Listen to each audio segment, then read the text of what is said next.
Hello friend, आज की class में अपन बात करेंगे बीसीसी संरचना की संकुलन दक्षता के बारे में।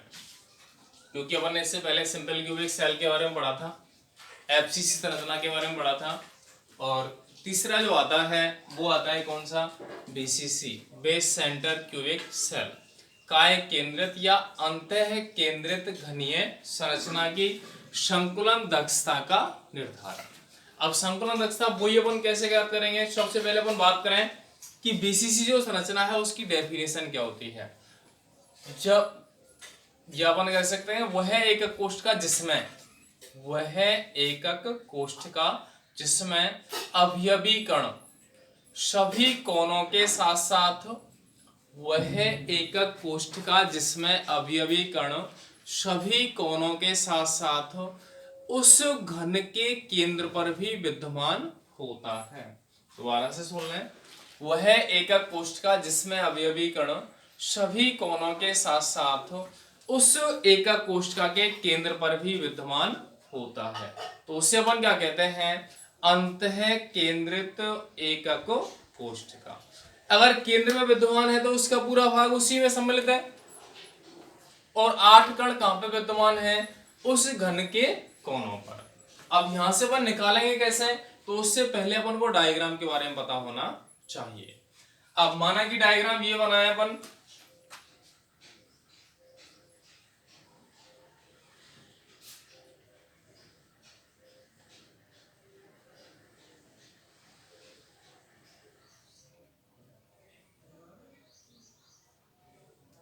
ये घन है। हमें क्या करना है, 8 जो कण है वो कोने पे विद्यमान है, एक जो कण है वो कहां विद्यमान है, अंतः केंद्र पे। तो कोने पर उपस्थित कण और अंतः केंद्र पर उपस्थित जो कण है ना, वो सभी क्या करते हैं, परस्पर स्पर्श करते हैं। अपन ने एक निविड़ संकुलन में मैंने बताया था कि 4 गोले निचली वाली परत के हैं, उनके बीच में कौन आ गया, अगली परत का गोला, फिर उसके ऊपर 4 गोले और उपस्थित हैं, तो उसको अपन क्या कह देते हैं, उस स्थिति को अपन क्या कह देते हैं, अंतः केंद्रित घनीय संरचना। अब अंतः केंद्रित घनीय संरचना अगर प्रेजेंट होती है तो इस प्रकार की कंडीशन अपन शो करेंगे।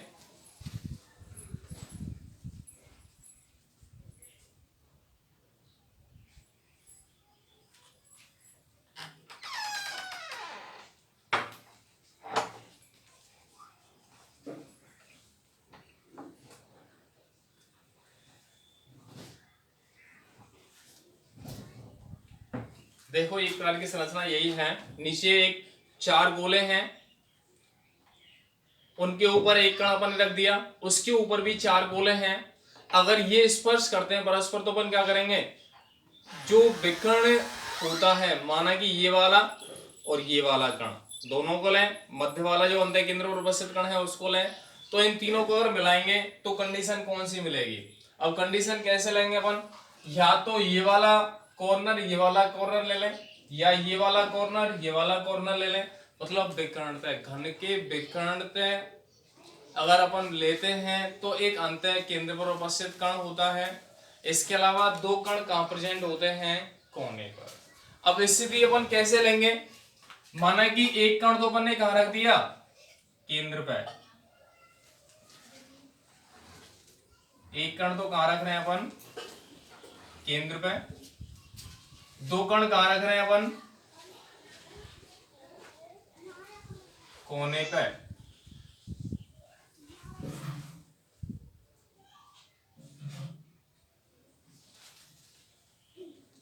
दो कण कहां है, कोने पर उपस्थित है।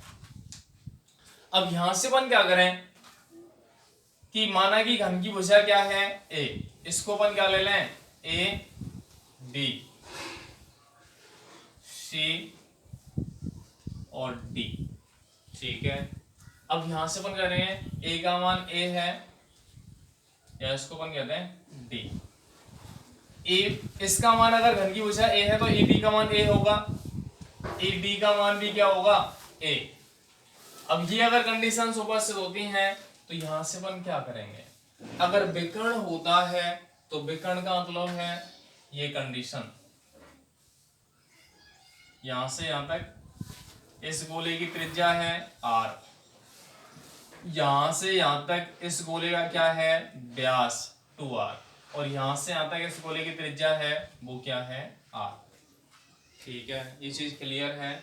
अगर ये विकर्ण है तो इसके लिए दो चीज चाहिए, एक तो आधार चाहिए, एक लंब चाहिए। माना कि अपन को पता है ये वाली कंडीशन तो अपन को पता है, कोई दिक्कत नहीं है। इसका मान क्या हो जाएगा a हो जाएगा। अगर ये कंडीशन अगर a हो जाएगी, इसको अपन ऐसे कहते हैं a b c और d, उसके अलावा e। अब यहां से अपन करें, इसका मान a है, इसका मान a हो जाएगा, इसका मान भी क्या है,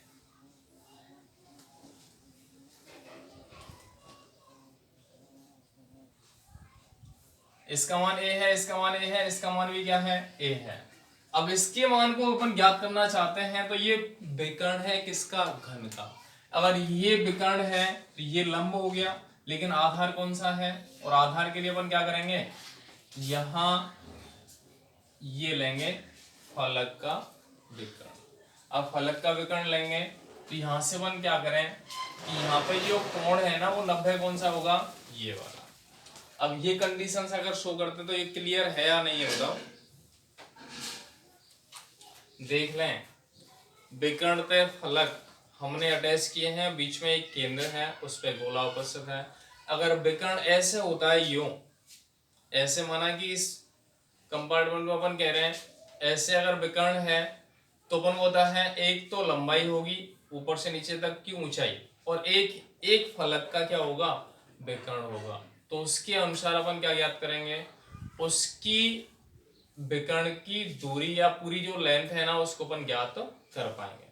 अब यहां से अपन क्या करें,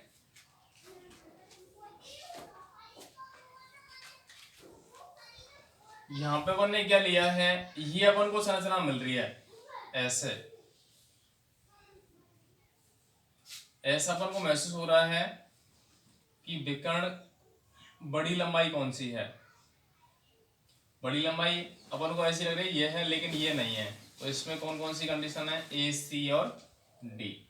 इसका मान ज्ञात करना है, इसका मान ए है, इसका मान भी ए है। तो यहां से अपन क्या करें, माना गोले की त्रिज्या बराबर क्या है r, गोले का आयतन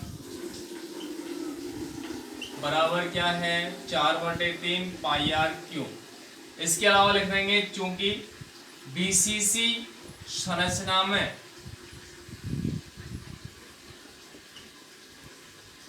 कुल कण बराबर कितने होते हैं, 2। बीसीसी संरचना में कुल गोले कितने होते हैं, 2। अतः गोलों द्वारा घेरा गया आयतन, इसलिए घेरा गया कुल आयतन बराबर क्या होगा, 2 गुणा 4/3 पाई r क्यूब। क्या मिलेगा यहां से 8/3 पाई r क्यूब। ये तो हो गया किसके लिए, गोलों द्वारा घेरा गया कुल आयतन। ठीक है, उसके बाद चित्र से अपन क्या कह रहे हैं, ए सी बराबर ए है, सी डी बराबर क्या है, ए है। अब ये अपन चाहते हैं कि इसका मान भी अपन को नहीं पता, AC का मान भी अपन को नहीं पता, लेकिन अपन ज्ञात क्या करना चाहते हैं, अगर AC का मान नहीं पता है, ये किसका मान है, इस भुजा का मान है, इसका मान A है, इसका मान A है, इसका मान A है, लेकिन AC का मान नहीं पता। AC अगर ज्ञात करना चाहेंगे तो अपन क्या करेंगे, चित्र से त्रिभुज कौन सा ले अपन, ABC से क्या आएगा, AC² बराबर AB² प्लस BC²। दोनों का मान A है, ये आ जाएगा। AC² बराबर क्या मिलेगा, 2A² और AC बराबर क्या मिलेगा, √2A। हो जाएगा नहीं होगा बताओ, ये विकर्ण है इसका, इस फलक का, इसका मान A है, इसका मान A है, तो यहां से अगर इसको ज्ञात करेंगे तो क्या मिलेगा, √2a। इसके बाद अगर इसका मान √2a मिल गया, AC का मान कितना निकाला है अपन ने, √2a, तो इसका मान अपन ज्ञात कर सकते हैं। तो अपन क्या कहेंगे, त्रिभुज AC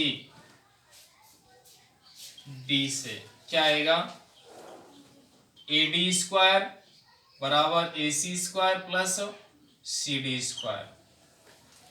AD² बराबर क्या आएगा, AC² प्लस CD²। AC² का मान कितना है, 2a²।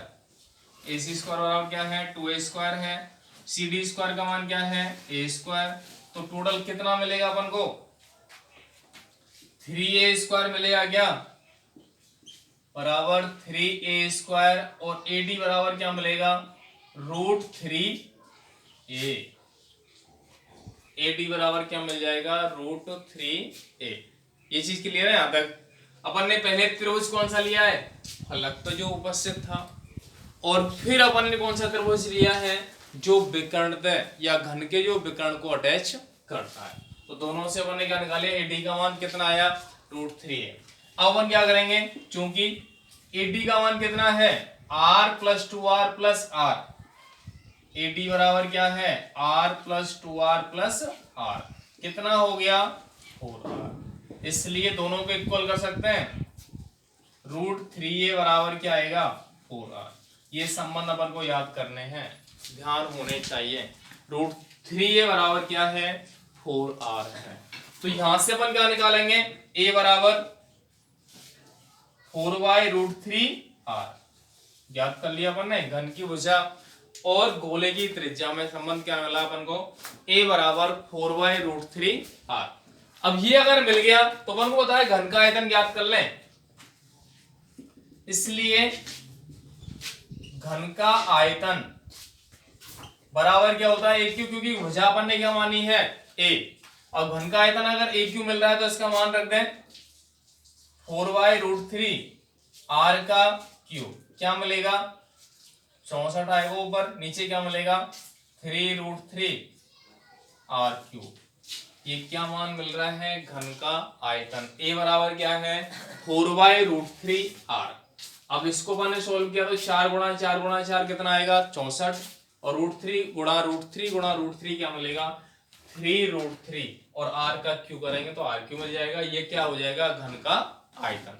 तो दोनों कंडीशन मिल गया अपन को, घन का कुल आयतन मिल गया और गोलों द्वारा घेरा गया कुल आयतन मिल गया। अब अपन क्या करेंगे, मान रखना है किसमें, संकुलन दक्षता के लिए। संकुलन दक्षता के लिए अपन मान रखेंगे, तो संकुलन दक्षता के मान में अपन क्या करते हैं, ऊपर क्या होता है, अवयवी कणों द्वारा घेरा गया आयतन, यही आएगा,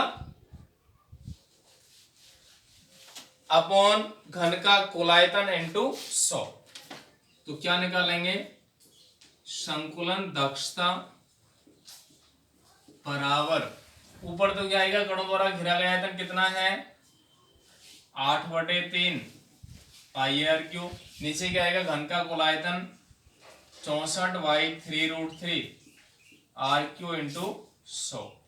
r³ से r³ कैंसिल कर दें। उसके बाद अपन क्या लिखेंगे, 8/3 पाई को लिखेंगे तो 22/7 इंटू, इसको लिखेंगे तो ऊपर क्या आएगा, 3√3, और नीचे क्या आएगा, 64, इंटू क्या करेंगे, 100। कोई समस्या, जो अपोन में है, अपोन के अपोन में होता है तो उसको रिवर्स कर देते हैं अपन। 64 तो नीचे रह जाएगा, 3√3 का आएगा ऊपर, 8/3 आ जाएगा, पाई का मान 22/7 रखा है अपन ने। 8 से इसको अपन कैंसिल करें, 8 बार आएगा, 3 से इसको कैंसिल कर सकते हैं, हो जाएगा। ये 4 बार कटेगा, 2 से इसको अपन 11 से 11 पे कट सकता है, तो मिलेगा क्या, देखो ऊपर क्या मिलेगा, 11 इंटू 100 क्या होता है, 1100, और इंटू में क्या है, √3, और नीचे क्या मिल रहा है अपन को, 28। 1100 इंटू √3 अपॉन क्या मिल रहा है, 28। उसके बाद इसका मान क्या होता है, √3 का मान कितना लेते हैं अपन, 1.73। √3 बराबर क्या होता है, 1.732। अगर इसका मल्टीप्लाई करते हैं 1100 में तो अपन इसको सोल्व करेंगे। अपन ने 28 दिया है तो इसका मान लगभग कितना प्राप्त होता है 68%, जो किसके लिए संकुलन दक्षता प्राप्त होती है बीसीसी संरचना। तो केवल तरीका क्या है, बीसीसी संरचना में चित्र अपन को समझ में आना चाहिए। चित्र अगर अपन को समझ में आता है तो आराम से अपन संकुलन दक्षता की गणना कर सकते हैं। ठीक है, कोई समस्या। अपन ने 3 संकुलन दक्षता अपन ने पढ़ी है, किस किस के लिए, सिंपल क्यूबिक सेल, एक काय केंद्रित घनीय संरचना बीसीसी, और एक होती है फलक केंद्रित घनीय संरचना एफसीसी। तो ये अपना टॉपिक क्लियर होता है कौन सा, संकुलन दक्षता के लिए। डायरेक्टली क्वेश्चन पूछ लेते हैं 1 नंबर का कि एफसीसी संरचना के लिए संकुलन दक्षता और समन्वय संख्या लिखिए।